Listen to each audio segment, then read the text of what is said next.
Secondhand goods used to be the stuff of church bazaars, flea markets, or handed down to friends and family for free. But today, technology enables sites such as Craigslist or Kijiji to get those goods out of the garage or basement and into a market worth billions of dollars each year in Canada alone. Joining us now for a look at the secondhand economy, Lindsay. She's professor of economics in the School of Public Administration at the University of Victoria in British Columbia, and it's nice to have you here in our studio. Thank you for having me. Let's make sure we know what we're talking about here. The secondhand economy refers to what? Well, it's really, in general, referring to the acquisition and disposition of used goods. And when I'm using those words because we're not just talking about buying and selling. We're talking about donations, swapping, renting, lending, and borrowing. So renting? Yeah. Renting is part of the secondhand economy? Absolutely. Because most of those most of those are used goods. Oh, I see. Yes. Okay. Yeah. So anything that comes under the rubric of used goods, you're including in the secondhand economy? That is correct. Secondary transaction. Yeah. Gotcha. Okay. Is there any way to know, since I guess a lot of this happens sort of away from the prying eyes of the Canada Revenue Agency, how big a part of the economy this actually is? Well, we did a survey to get an understanding of not only the participation in, but also how much money is being exchanged in this market. And overall, the total direct and indirect effects of the secondhand economy is about $36 billion. So it's quite large. In Canada alone? In Canada alone. 36 billion. Yep. You got 85% of Canadians that are participating in the secondhand market, and on average, they are buying about $900 worth of goods each year. So it doesn't take long for it to add up, especially when you start then thinking about the donations and the swapping, and so it does add up. And it's about 77 items a year that is being exchanged by each person in the secondhand market. 77 items would include everything from to what? Well, you know, baby items, which is a very popular category, clothing. And then what was interesting is you're also seeing commercial items being exchanged on the secondhand market. So printers, oil and gas machinery these days seems to be increasing in its the number of items being exchanged. So it does run actually quite a large gambit. Now, as we suggested in the intro, back in the day, this was something that sort of operated out of the church basement, and it was all, you know, organized in that fashion. With disruptive technology, there's nothing organized about anything anymore, I guess. But how does this happen now? Well, we're actually seeing more and more individuals engaging through online platforms like Kijiji. The popularity, the main area where people are exchanging goods, though, is still family and friends and through close connections. But the online platforms are gaining in popularity, and in total, they amount to about 20% of the market share, with Kijiji at about 13% of the market share. Is Kijiji international? Kijiji. Gee, that's a really good question. I actually don't know how many countries that they are in. Neither do I, which is why I asked. Yeah, okay. I looked at Canada. Okay. As an economist, tell us why you believe this is an important part of our economic makeup. Well, we know with the advent of the internet, the whole marketplace is changing, not only the secondhand goods, but new goods. So as soon as you have sort of a technological disruption, as you called it, we have to start thinking about how this is going to start changing consumer behavior. So what I was really interested in is knowing whether or not this growing secondhand economy was actually going to be crowding out purchases of new goods. That was really what was interesting for me, and to understand what to do with our economic models as a consequence. And what we found is that majority of these transactions are not, in fact, crowding out new goods. It represents new economic activity that wouldn't occur otherwise, and that is an incredible find for us. I do want to follow up more on that in a second, but before we go there, tell me this. Why don't we know very much about this part of the economy? A lot of it seems to happen sort of, I don't want to say in the shadows, because that sounds nefarious, but it just seems to sort of happen off book, if you know what I mean. Yeah, because it's not measured. You know, I think one thing that non-economists forget is GDP is a very imperfect measure of overall economic activity. It purposefully excludes some markets, and one of the markets that it does exclude is the secondhand economy. GDP is only measuring current activity. So it's only interested in new goods. We're creating new goods, or people purchasing these new goods. That's what it's focusing on. So any of these used transactions don't form part of its measure. So being able to understand what economic activity is not included in GDP and how that affects our overall economic well-being is something that economists are very interested in. Okay, and This is your thing, right? That is my thing. This is yours. The Kijiji Secondhand Economy Index. Okay, what is this? Okay, so Kijiji sponsored it. They provided the funds to go out and survey individuals. You know, as academics, we don't have a lot of financial resources available to us to do studies, so it's nice to have somebody go out there and help us collect this data. So we surveyed about 6,000 Canadians about their participation in the secondhand economy, and we used that survey data to form these conclusions. And who's we? There is myself involved in it, and also a team of researchers in Montreal. You know that any time a private company sponsors any kind of report, people are going to ask, you know, whether or not they had a hand in the conclusions you came to. Yes. So I'm going to ask you that. and rightfully so. You know, as an economist, I would be hard-pressed to have anybody tell me what I'm supposed to say and how I'm supposed to say it. And Kijiji gave us, the team of researchers, full freedom to look at the survey data, explore methodologies, and come to our own conclusions. This is not to say the team of researchers always agreed with each other. We definitely had our own discussions amongst ourselves, but Kijiji in no way influenced our analysis of this data. How much did they give? How much money? I actually don't know how much the survey cost.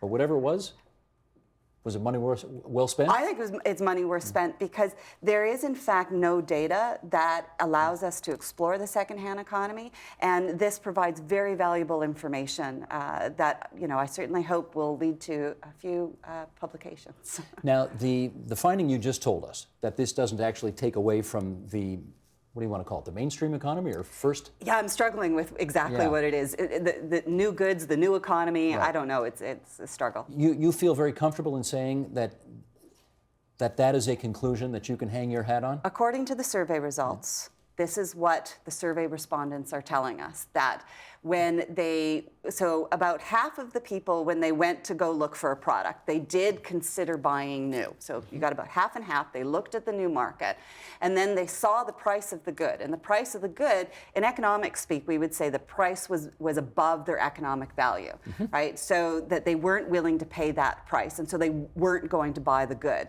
And then they moved into the secondhand economy and saw the price discount that occurs for used goods, which is about 50%, and it better matches their economic value, so then they go ahead and purchase the good. So that's why we're saying there isn't this crowd out, because they indicated themselves they weren't willing to buy it.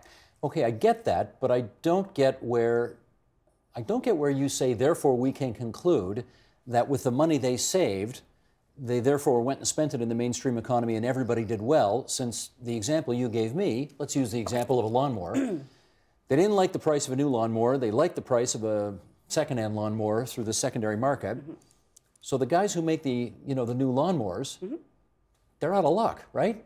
So well, they weren't going to buy they weren't ever going to buy that lawnmower in the new market. They looked at the price, they said, I'm not going to buy it. Okay. The secondhand economy simply allows them the opportunity now to buy it, to satisfy their economic needs according to their preferences. So then what ends up happening is then you have secondary effects. And again, this is from the survey data. So Canadians are saving about 50%. So they now have what we call increased purchasing power, because they're spending less money. They have increased money and purchasing power to be able to go out and fuel more purchases. But more importantly, people who are buying in the secondhand economy are also selling in the secondhand economy.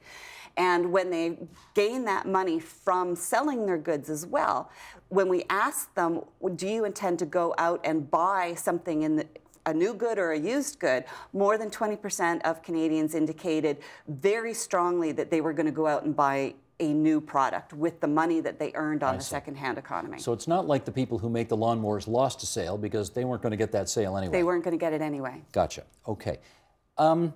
Several minutes ago, I made some kind of quip about away from the prying eyes of the Canada Revenue Agency, and I do want to follow up on that, because governments, I guess now, are just starting to get their heads around the notion that this secondhand economy is out there, it is buoyant, and those are tax revenues that they're not able to get their hands on. How interested do you see them right now in trying to figure out a way around all of that? Well, we have to remember, when it comes to things like consumption taxes, we have the GST, HST, which is a value-added tax. So what we're looking at in new goods, because they've been depreciated, there isn't a additional value added onto that transaction. So it doesn't make sense under a value-added consumption tax system that used goods would ever be taxed. So as long as there isn't an additional value being added onto the transaction, then there's nothing to tax. Okay, but if I go 10 minutes north of this studio to Adams Rental on Avenue Road, and I go, but that's different. And I go, well, but you said Okay. rentals are part of the secondhand economy. Yes. I do have to pay HST on that lawnmower I want to rent for the weekend. So if you're engaging in personal transactions, that's not subject to GST. But now you're talking about a business activity. Yes. So it's not a personal transaction. But it's secondhand economy. It's secondhand economy. But now we have bricks and mortar stores that are engaging in business activity. Okay. So business different. activity is different from personal transactions. So I did try to make this clear in the report that we have separate segments in here. You have personal transactions and individuals engaging in this. Don't panic. You're not engaging in tax evasion. You haven't forgotten something. But if you are in a traditional bricks and mortar stores, a rental store, or you're selling like EB Games that sells used video games, because it's a business activity, the sales are in fact subject to GST, providing you are above the $30,000 threshold. Okay, except that the Ontario Minister of Finance, when did he do that? I think just a few days before he unveiled the budget for 2016-17, had a press conference downtown in Toronto with the head of the Canadian division of Airbnb. Okay. And I mean, the message of the press conference was, we're going to put together a pilot program because we know that there are people out there who are renting out their couches and making income. And I can't remember what I think they said the average was. Several $100s a year, I think, that the average Airbnb person was taking in revenue. And of course, not paying any tax on that revenue at all. Assuming they're not reporting it as self-employment income. Yes, I know. I'm just saying, assuming we're not reporting it. We're not going to be that naive. Okay, they're not reporting it. So That's tax evasion. We have separate behaviors going on here. So when you have personal items that you are selling, you're mostly selling them at a loss. You're selling them for less than what you paid for. So there is no gain. There's no capital gain on it. So it's not income. There's nothing to report for tax purposes. If, though, you sell it for more than what you paid for it, as long as it's below a $1,000 threshold in terms of gains, again, it's non-taxable. However, what we're talking about here is people, say, renting out a room or their house or an apartment, and in fact, the entire income that you are earning is income, and it is taxable. It's a business activity, and it is reportable for tax purposes. Your example, I think, works in almost every case except antiques, which, of course, will gain value the older they get. Absolutely. And so, but again, they have this $1,000 threshold, right? So as long as the gain on any individual item is less than $1,000, that gain is not taxable. So, but if you are above that personal threshold, or if it is a business activity, then yeah, it is taxable. But given the way that, the fiscal bottom line, well, we've seen from the federal government, it's going to be awful for the next several years going forward. The province of Ontario is still in deficit, 9 in a row, I think. Governments are looking for ways to get revenue any way they can. Do you think there's a way to get revenue out of the secondhand economy that governments presumably want to put to their bottom lines? I think there is opportunity, but we have to make sure whenever we start thinking about going after tax non-compliance, that one, we ensure that the people who are engaging in the behavior understand what the rules. Have we done our job in communicating what the rules are? Tax rules are fairly sophisticated, and it can be difficult to navigate your way through this. So one of CRA's primary obligations is, in fact, to inform people. So I would suggest, first and foremost, they should be going out there and making sure that everybody understands what their obligations are and when. With all these different thresholds, it's very complicated. But then we also have to make sure, if we're going to then conduct audits or clamp down on this, that the benefit is more than the cost of going after this tax non-compliance. So it's not an easy decision to make, but definitely when we start thinking about the sharing economy and the secondhand economy, we just want to make sure that everybody is above board, understands the rules, and is paying their taxes. But clearly, the Ontario government is concerned enough that there's a lot of tax avoidance or evasion going on, that they decided to do this pilot program with Airbnb, which presumably as well doesn't want the public relations black eye of giving the impression that all of the people who are involved in their efforts are avoiding taxes on the money they earn. So, one does wonder at the end of the day whether or not there's got to be some kind of system worked out for those who are genuinely trying to avoid paying tax. Sure. At CRA, actually, back in the mid-2000s, about 2003, 2004, actually did a similar target on eBay. So what they did is they went onto eBay, stripped the data for power sellers, because power sellers are more likely to be engaging in it as a business activity, and therefore that income and the transactions are taxable. Sorry, what's a power seller? I actually don't know, because I'm very sorry, I'm not big on the eBay thing, but I think these are people that acquire a certain number of transactions or a value. Oh, okay. So they're heavy users. Okay. Yeah. So so they did that, and then they did a huge information campaign and did do a number of audits, and it did provide a lot of information. So I guess it is possible to go onto these online platforms, look for heavy users, and then simply send a letter and say, hey, why don't you tell us about your activities in the secondhand economy? Or we'll audit you. Or we'll audit you, yes, absolutely. But it's not a lot of people. Heavy users in the secondhand economy, at least according to our survey, while they do exist, we're not looking at millions or billions of tax revenues, perhaps a couple thousand. So I think we have to be very careful about how much we can acquire in tax revenues from going after this sector, assuming there's any non-compliance going on. Well, let me follow up on that. If governments decided that they wanted to, I don't know whether the right expression here is to clamp down or get their piece of the action from this secondhand economy in a much more aggressive way than they have heretofore indicated, what impact do you think that would have on the secondhand economy? Gee, I actually don't know, because we didn't actually have any questions to the survey respondents about their tax compliance activities. That's probably something that we could think about in the next survey. Do you think the government should try harder to get its piece of the pie? Oh, come on. My area of expertise is tax non-compliance. So do I believe that the government should work harder to ensure that Canadians are compliant with their tax obligations? Absolutely. It's very important. But I also know that understanding the tax rules is a huge hurdle for a lot of people. And I think first and foremost, CRA has to do a much better job of communicating in layman's terms to ordinary average Canadians what exactly the tax obligations are. It's one thing for me to be able to go on and read their technical bulletins and understand all these permutations and combinations. But for the average Canadian, we need to have, that layman's guide, Sure. On CRA, secondhand economy, what's taxable, what's not. But there's no sense that when somebody wants to have a yard sale, or they want to put a dozen items of, they're cleaning out the garage, they want to put a dozen items on Kijiji or Craigslist or whatever, there's no sense that there are tax implications to that, right? People don't think that way. Well, no, and for the most part, there aren't. As long as you are selling at a loss, as long as you are not engaging in a business activity, and as long as you are below thresholds when you do make money, you're perfectly fine.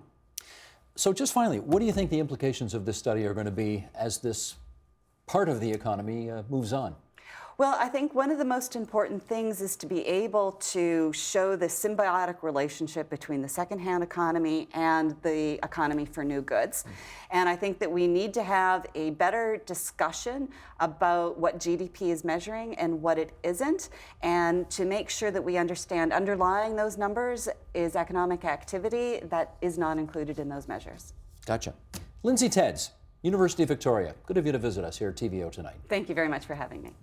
Help TVO create a better world through the power of learning. Visit supporttvo.org and make a tax-deductible donation today.